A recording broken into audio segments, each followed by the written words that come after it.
What I would really want to share is I strongly encourage anybody that's in a situation, domestic violence situation, to reach out to somebody. Well, my daughter was involved in a very violent relationship with her common law husband. She was really scared because he would use her kids as a way to keep her there, threatening to harm her kids or harm her. There was an incident that happened with one of her sons where her husband took him and threatened to kill him and himself and took off with him. And she phoned me. She was hysterical, saying that James was going to kill her son. And so I went over there and we tried to call the police, but the police wouldn't get involved at the time because they said that technically he is his son. He can take him anywhere he wants.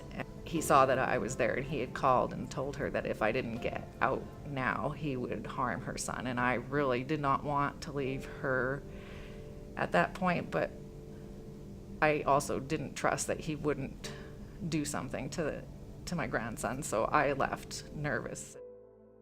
Between the two of us, we looked online and found safety planning and stuff like that, and so we came up with a plan.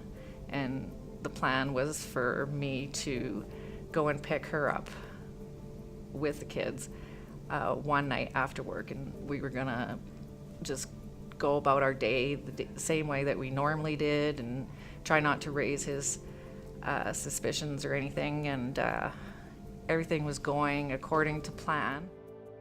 It's a really horrible feeling in my stomach and it just wouldn't go away. And I kept trying to call her and she wasn't answering her phone, and it was just, my nervousness just kept growing and growing. And at about 5 o'clock, I heard her call my name in my head so loud that it freaked me out, and I jumped in my car because I worked here in the community and she just worked at a little diner down the street, and jumped in my car to go see if she was okay. But then I thought to myself, no, don't do that, because you're going to make him suspicious. Stick with your plan. So I went back to work, but this uneasiness just kept growing and growing and growing, and finally I phoned my husband and asked him if he would ask him if he would drive over there to see if everything was okay, but I couldn't get a hold of him either. And so I decided to leave work. I just left work. I didn't even lock the doors to the show homes. I just took off and went home to see if I could find my husband. And then as I'm driving home, he called me. Lynn, you need to come over here right away. And I said, tell me what's going on. What's going on? He said, you just need to come over here. And I drove there. I was there in like 30 seconds because I was driving like a maniac. And when I got there, it was like a scene from a movie. It was just a complete chaos, nightmare. There was police everywhere.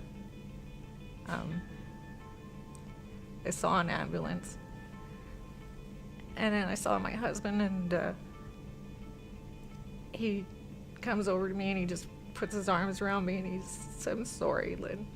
And I, sorry. And I,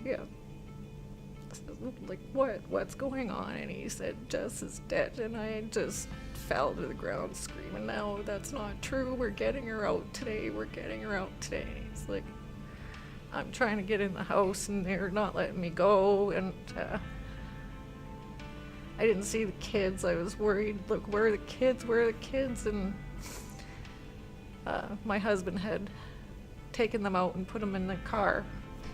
They were sitting in the car waiting for me to show up, and they were in complete shock. We all were. It was just a real nightmare. The nightmare didn't just end there. Then the process of having to go through the court system and the trial, and it ended up there was no trial because he eventually pleaded guilty to second-degree murder, and he was given a life sentence of 20 years with eligibility for parole in 10.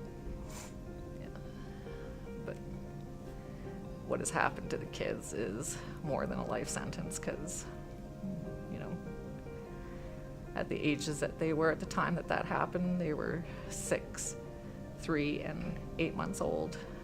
Yeah, how do you make sense of what your dad does to your mom? You don't. You can't. So it's been a long struggle for them. She loved to sing. She had a beautiful voice. And the biggest part about her was her heart. She just loved people with all her heart. Family and friends were very important to her. She would help anybody in a minute.